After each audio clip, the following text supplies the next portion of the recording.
Health and Travel at Serbisyo Publiko. Serbisyo Publiko with Dr. Hilda C. Ong. Ang programang tunay na serbisyo publiko na nakaka-touch ng puso. Health and Travel at Serbisyo Publiko. Ang programang tunay na serbisyo publiko na nakaka-touch ng puso.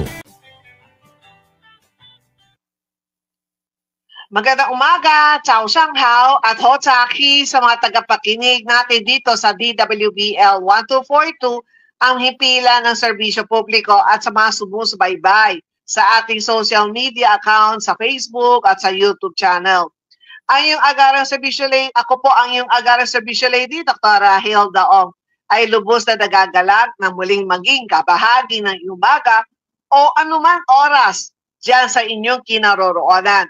Masaya ako makapaghatid muli ng tamang impormasyon at tamang serbisyo. At hindi lang yan, tama at inspirasyon.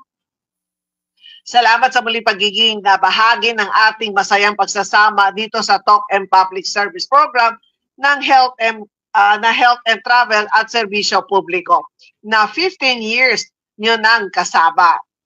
Ngayon ay January 31st, 2024, araw ng Miyerkules, isang huli para sa para sa buwan ng Enero at panibagong buwan na kaagad bukas para sa taon 2024. Alamin muna natin ang kaganapan sa SSS o Social Security System. Bigyan daan natin ang mga announcement at advisories. Ipinapaalam na ang text SSS facility para sa mga mobile phones ay temporarily unavailable sanhi ng system maintenance. Para sa mga katanungan at iba pang mga pangangailangan, maaari mag-email sa USSS, usap tayo at sss.gov.ph o bisitahin ang USSSAP tayo o portal sa http://crms.sss.gov.ph.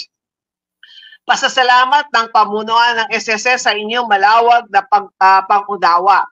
At sa ikalawang announcement sa mga SSS members na nasa Panobo City, Davao del Norte, para sa inyong kabatiran, ang SSS Panabo branch ay matatakbuhan na ngayon sa ground floor at second floor ng Marcel Building, National Highway, Barangay San Francisco, Panobo City. Nagbibigay ito ng serbisyo mula Lunes hanggang Biyernes mula alas 8 ng umaga hanggang 5 ng hapon. Naghahanap ka ba ng trabaho? May hiring ang SSS para sa iba't ibang posisyon. Para sa kumpletong detalye, magtungo sa bit.ly.com/SSSishiring. Ang deadline ng pagsusumiti na aplikasyon ay sa February 19, 2024. Samantalahin ang pagkakataon na maging bahagi ng lumalago pang pamilya ng SSS. Nitong nagdaang Biyernes, January 26, 2024, ay nakaloob ng sertipikado ang SSS sa 10 maswerteng miyembro ng Pangtawid Pamilya Pilipino Program or 4Ps para sa isang taong libreng monthly contribution. Ngayong umaga, usapang SSS, panibagong tamang kaalaman ukol sa inyong mga benepisyo mula mismo sa Social Security System.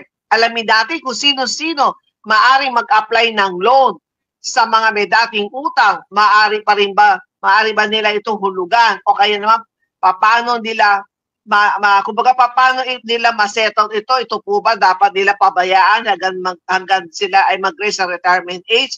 Ano po ba dapat nilang gawin?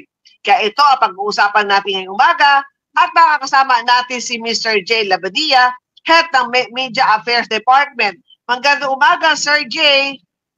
Good morning, Doc Hilda, at sa lahat po ng nakikinig at sumusubaybay po ng inyong programa. Yes, Sir J. Mari nyo bang ipaliwanag itong consolidation of past due short-term member loans with condonation of penalty, consolidated loan program with condonation of penalty ng SSS? Opo, itong ating consolidation of past due short-term member loans with condonation of penalty or consolidated loan program with condonation of penalty or in short po, ang tawag po natin ay Conso Loan. So ito po yung programa ng SSS na naglalayong matulungan po yung ating mga member borrowers sa pagbabayad ng kanilang mga past due loans sa pamamagitan po ng isang affordable payment scheme na may conditional condonation ng penalties o pagbabawas ng multa. Ito ay pagbabawas ng multa, pero yung interest charges, nandyan pa rin. Opo, ang mako-condone po dito ay yung corresponding penalty po ng past due loan po ng ating member borrower. And then ito sa mga may mga loans program na kabilang sa programang ito. Opo, base po sa ating definition, ang sakop po nito yung ating mga short-term member loans. So katulad po ng salary loan, yung ating salary loan early renewal program or SLERP, calamity loan, emergency loan, at gayon din po yung mga nag-avail po ng restructured loan. So ito po yung mga covered po ng ating program. So ang sa ngayon, ang meron yung sa mga may utang, ito sa sakop ito ng salary loan. Pero ito sa mga, yung dati, pero sa ngayon, di ba, wala tayong educational loan. Pero, kasama sila doon sa may utang na hindi nila nabayaran. Opo, may ibang program naman po yung ating for educational loan po. Hindi, I mean, yung sa mga hindi sila nakabayad before. So, kasama dito sa Conso Loan. Yung ating EDUC loan po, hindi po siya kasama po dito sa ating program. Yung mga nabanggit lamang po natin, Doc Hilda. So dito kapag sinabi mo past due loan, sabi natin ilan buwan payment na hindi niya nabayaran o dapat ilan araw o buwan ng palugit na kailangan mabayaran nila yung buwan-buwan. Opo, ang ating past due loan, masasabi po nating past due na po yung ang short-term loan po ng ating member borrower kung mayroon na po silang hindi nabayaran sa nakalipas na 3 buwan. Maliban na po yung principal amount ng loan na may kaakibat na rin tong interest at penalty. Maituturing din po natin past due kung halimbawa naman po may naiwan pang balanse doon sa kanilang loan na tapos na po yung loan term. At ito naman, pagka sinabi past due loan, di ba kapag isang employed sila, di ba? Dapat po ba ang responsible nito, yung kanilang employer o kanilang HR, dapat kinakaltas na nila sa sahod nila. Tapos ang company ang magre-remit sa SSS, di po ba dapat ganoon? Tama po yan, Doc Hilda. Yung ating mga employed members po, dahil pagka naglo-loan po sila, online po yung application. So, sine-certify po ito ng kanilang current na employer. So, ang pagbabayad mo nito is through salary deduction, kung magkano po yung monthly amortization po nila. And then, ang kanilang employer po ang nagre-remit po sa SSS monthly nung kanilang mga loan payments po. At kapag hindi na-remit ng employer, pero nakaltas sa sahod ng employee, sino ang hahabulin ng SSS? Pagka gano'n naman po ang ating mga accounts officer po, sila naman po ang magbibill po niyan. Yung SSS po, meron pong penalty na kailangan pong bayaran ang kanilang employer kung talagang napatunayan po na kinaltas po nila sa ating mga member o sa kanilang mga employees and then hindi po nila ni-remit sa SSS. O kasi meron akong isang halimbawa kasi inaalam niya kung how much ang makukuha niya once siya nag-retire, kung mag-retire.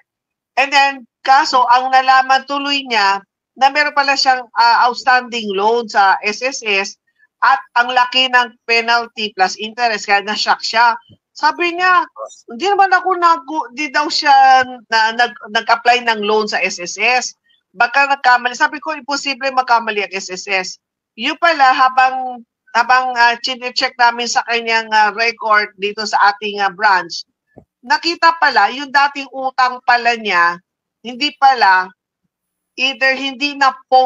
siya posted ng employer. So, lumalabas, naka-reflect sa kanyang account, sa account number niya sa SSS na may malaki pang utang niya sa SSS. Balance po. Sa ganitong problema, dapat po ba si employee ang siya pupunta sa branch kung saan sakop ng kanilang opisina? Kapag may case po na ganyan, no, na hindi po na-remit ng kanilang employer, yung ating mga employees po, maaari naman po silang sumadya sa ating mga branch, magpa-assist po lang, mag-file po sila ng complaint sa ating accounts management section. So, mag-present po sila ng proof like katulad ng kanilang mga payslip po na katunayan na dineduct po yung loan amortization sa kanilang buwan ng sweldo at hindi po ito na-remit sa SSS sa kanilang employer. So, ang gagawin po ng ating accounts officer ay bibisitahin po nila yung employer at para i-verify kung talaga bang hindi talaga nabayaran. May mga cases po kasi na kung halimbawa yung mga matagal na po na hindi pa po tayo through payment reference number yung pagbabayad ng loan, no? So, dati po kasi, Ida, yung pagbabayad, minsan yung employer nagbayad pero hindi nakapag-submit ng collection list. So, pagkakaganon, ang problem na lang po is yung posting na lang po yan. So, mas madali naman po yun kung halimbawa talagang may bayad yung kanilang employer, hindi lang po na i-submit sa amin agad yung collection list. Pero sa ngayon po, dahil matagal na rin hong effective yung ating payment reference number sa pagbabayad ng loan, hindi na po, imposible na po na hindi talaga ma-post agad yung mga loan remittance na dineduct po sa kanilang mga employees. Pero ganyan, Sir Jay, kasi ang sabi sa kanya ng accounting department, na binayaran daw nila yung kanyang utang. So, tapos, siya pa ang, sinabihan siya na pumunta siya dito sa SSS, dito sa may Espanya Rotonda. So, kapag siya pupunta sa branches, katulad sa nakikinig, ano ang dapat dalhin ng isang miyembro na ang sinasabi ng employer, bayad na yan. Pero kailan pa rin niya pumunta kasi based sa SSS record, hindi siya bayad. Kung sinasabi ng kanilang employer po na bayad na, no, katulad po nung ating nabanggit na case na, kung may bayad po, humingi ho sila ng kopya nung resibo, yung kung kailan po ito nabayaran, at pati na rin po yung collection list kung talaga bang may pina-receive na po yung employer nila sa SSS. Para ma-check po talaga na kung kasama po yung pangalan nila dun sa collection list ng mga binayarang empleyado na loan. Dahil sabihin natin na hindi na post yung collection list ng company. Ito po ba yung ang kanyang penalty interest, ito po ba ay mawawala na? Kung hindi po siya nabayaran, no, automatic po 'yun kung nabayaran pero hindi lang na-post. Kung nabayaran po, ang posting naman po nun, ang tanong po nila yung penalty po, no? Kung nabayaran na, tama po ba?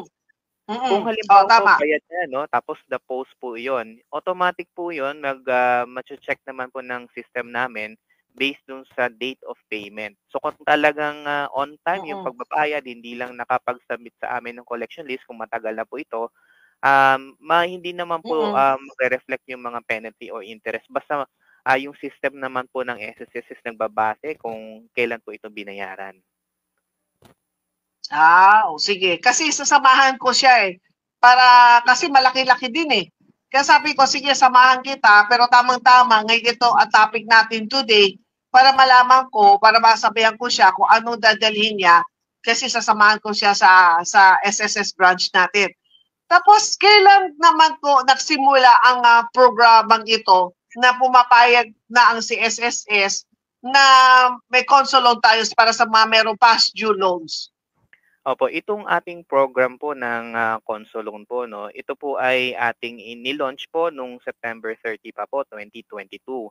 So, ito po ay isang tuloy-tuloy po na programa. So, hanggat nandiyan pa po yung programang ito, ay hinihimo po natin yung ating mga member borrowers po, no, na may mga past due loans na i-avail po ito. Dahil yung mga ating mga past na mga condonation program, so kung matatandaan po nila is mayroon po itong mga naka-set na deadline. So ito pong ating program po is continuing po itong program. So habang available pa po ito, ay yun po, in-encourage po natin yung ating mga member borrowers na mag-avail po nito. Oo. Tapos ano naman ang qualification para makasali sa programang ito? Opo, yung ating qualification po para makapag-avail po nitong ating consular loan program po, number 1 po, no, dapat po hindi po sila tumatanggap ng final benefit. Ano po yung mga final benefit po ng SSS? Ito po yung ating permanent total disability at retirement benefit. At pangalawa, wala po silang case ng disqualification dahil sa fraud na against sa SSS. At meron po silang active na my.sss account dahil ang pagpa-file po nito is online na po. Online na po. At syempre sa mga ano naman, sa mga walang utang, sa mga nais na mag-apply ng loan. So ano naman ang qualification para sila ay makasali sa programang ito?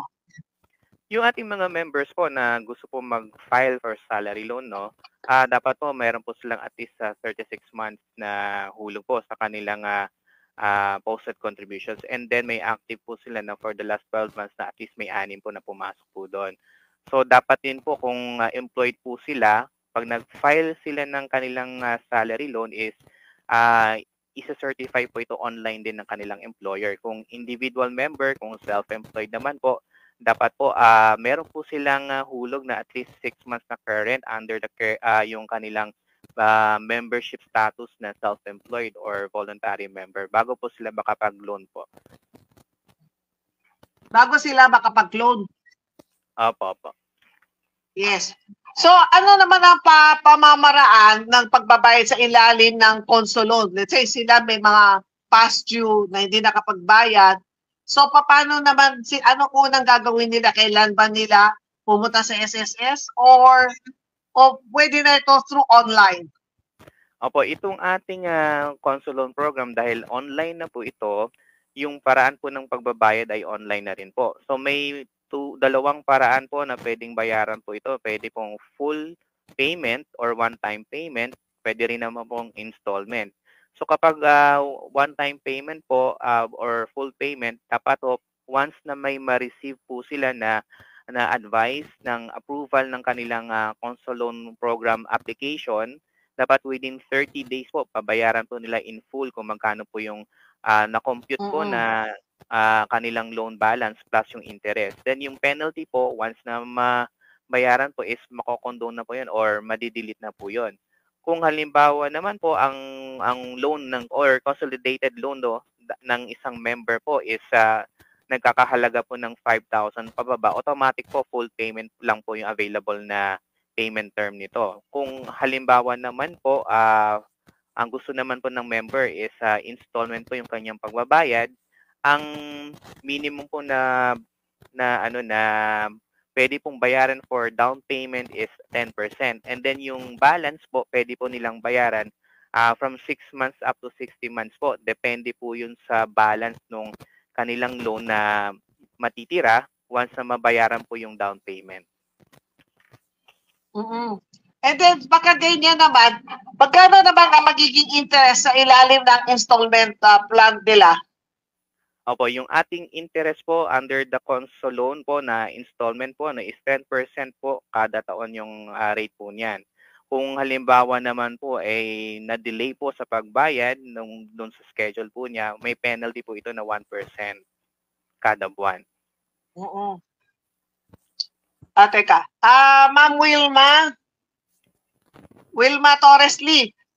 Pag hindi mo marinig, hanapin mo yung DWBL 1242 radio. Ito po. Hanapin mo ito para dito po kayo manood para makita na rin po ninyo si Sir J. Labadia and then para at least meron kayong audio. Kasi sa ngayon dito sa di ko alam, dito sa live ko po, di mo naririnig ang audio, sagot ni Sir J. Sayang naman. So search po kayo sa FB, DWBL 1242 radio. Doon mapapanood mo buong buo. Makikita po niyo si Sir J. Yan po kasi hindi walang audio kasi dito sa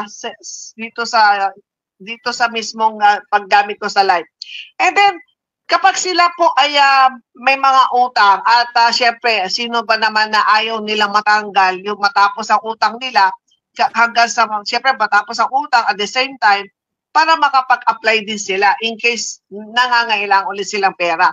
So, paano naman matatanggal ang penalty sa ilalim ng Conso Loan? Opo, yung ating Conso Loan po program po, dahil dalawang paraan po or yung payment terms po natin, pwedeng full payment or one-time payment at saka yung isa naman po ay installment. So kung ang pinili po ng ating member borrower po is one-time payment or full payment, so po once na mabayaran po ni member yung balance po niya, yung penalty po 100% po is madidelete or mako-condone na po ito. Kung halimbawa naman po installment po, no? So sa installment naman po, yung down payment, kung ano yung proportionate po nung binayaran na down payment, yun po ang mako-condone ng penalty. And then yung balance po niya na babayaran in installment payment term o kung ba 6 months po, kung ilang buwan po yung nabayaran na under the installment, corresponding po na penalty yung mako-compute po, yun ang mako-condone. So kapag sila ay nag-apply ng Conso Loan, tapos siyempre in-apply, like for me, yung doon sa family driver namin, nung time nung meron siyang utang, yung sa nung sa dating amo niya, hindi nabayaran. So nakita ko, ang liit-liit lang talaga ang in-applyan niya hanggang sa lumaki. So ako ang sabi ko para matanggal na yan, para may matira sa kapag ikaw naman ay na-reach mo ang retirement age. Ang ginawa ko, in-applyan ko siya ng 3 years o 36 months. Kasi sinadya ko talaga na unang-una para mas maliit ang may kakaltas ko sa sahod niya para mas bagaang para sa kanya. Pero ang my main reason, Sir Jay, kaya tinagalan ko para hindi siya makapag-utang muli. Tama, di ba? Habang may utang, habang nako-Conso Loan ka o naka-installment ka, binabayaran mo yung mga dating utang mo, syempre, nandun pa rin ang penalties, interest, hanggang hintayin natin ma-fully paid para bago matanggal ang penalties. So, ang ginawa ko, sinadya ko talaga, hinabaan ko talaga. Ginawa ko 3 taon, pero nakatapos na rin siya para hindi siya makautang. So, tama po ba yun kapag sila ay under installment, hindi sila pwede mag-apply ng another loan habang hindi pa tapos ang kanyang utang? Opo, yung ating mga member borrowers po no nag-avail nung under installment term, after 3 months from the last yung date po ng full payment ng kanilang Conso Loan, saka lamang po sila makapag-apply ng panibagong loan po. Makapag-avail po. So after 3 months nung based dun sa kanyang last payment dun sa Conso Loan, bago sila makapag-apply ulit. Opo. Pagka after 3 months po from the date of payment nung last na full payment nila. So yan so kung meron po kayong utang at nabayaran ninyo na, so pwede na after 3 months. Pero Sir Jay, kasi sa ibang government agency, let's say kung ang kanyang in-applyan na loan ay 24 months. Kapag nabayaran na niya ang 12 months, pwede ba siya mag-apply ulit kahit na meron pa siyang 12 months sa utang? Yung ating binanggit po, no, ito po kasi Conso Loan program. Kung si member po nag-avail ng Conso Loan, yung sinasabi naman po nila, wala po siyang Conso Loan pero may in-avail po siya na yung ating salary loan, no? So tama po yun na kapag naka 50% na po yung nabayaran ng member at nasa kalahati na rin po ng payment term. Yung member natin na gusto pong mag-loan ulit, pwede naman po mag-loan. Yung balance naman po kasi ibabawas doon sa loan niyang bago. Pwede po yun. Pero yun po ay yung condition na po na yun, hindi po siya under ng ating Conso Loan po na ating topic for today. Yun po yung mga meron pong regular salary loan po yun. Oo. Kasi ang Conso Loan ay para sa may mga utang na talagang na hindi na ninyo binayaran, tapos medyo matagal-tagal na, so past due na yan, so papasok siya sa Conso Loan. Pero itong tinanong ko, sa salary loan naman, kasi may nagtatanong kapag daw siya ay nakapagbayad ng 50%, pwede daw po ba siya mag-apply ulit? Opo, 50% nabayaran na at saka nasa kalahati na po ng term. So kung halimbawa po is, 'di ba 24 months po 'yun yung ating pagbabayad ng salary loan, no? Kasi iba ginagawa 5 months pa lang or 4 months binabayaran nila ng half, pero hindi pa po sila pwede makapag-loan kasi wala pa po sa kalahati nung payment term nila. So dapat to nasa pang Para sa, 12 oo. 50% na po. Pero for me, wag po ninyong gagawin yun. Ang gawin po ninyo, tapusin muna ninyo yung utang ninyo kung 24 months, kung naka 50%, bayaran na ninyo yung buo.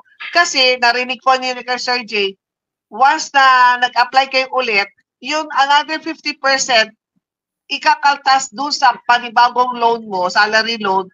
Tapos, syempre, less din. Yung interest po ba, sabay na rin po ba dididak o hindi? Ano po, Doktora? Yung interest niya, doon sa, let's say, di ba, meron siyang salary loan, naka 50% na siya. Tapos, mag-a-apply siya panibago.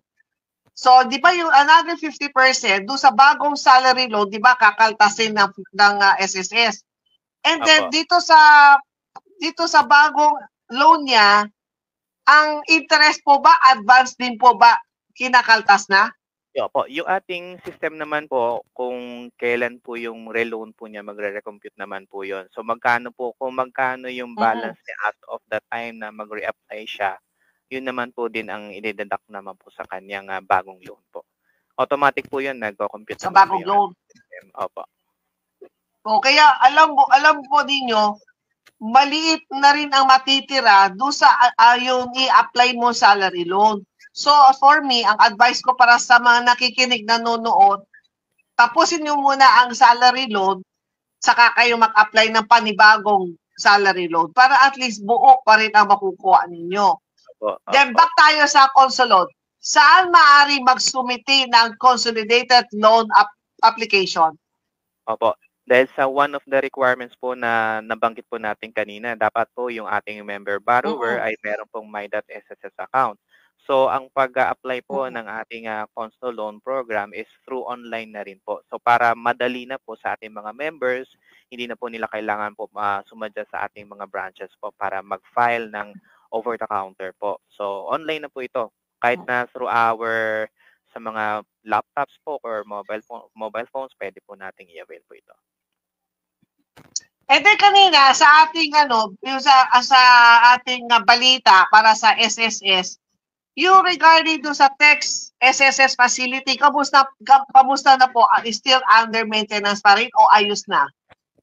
Yes po, yung ating text mobile SSS po is currently po hindi pa po siya available. Wait until further notice na lang po, no? Para po sa ating mga members po, lagi lamang po nilang i-check yung ating social media platform. So like yung Facebook page po natin kapag may mga announcement na po tayo. Opo. At sa mga naghahanap ng trabaho, ngayon may hiring ang SSS. Inaalam po nila ano po bang mga position na pwede daw nilang applyan?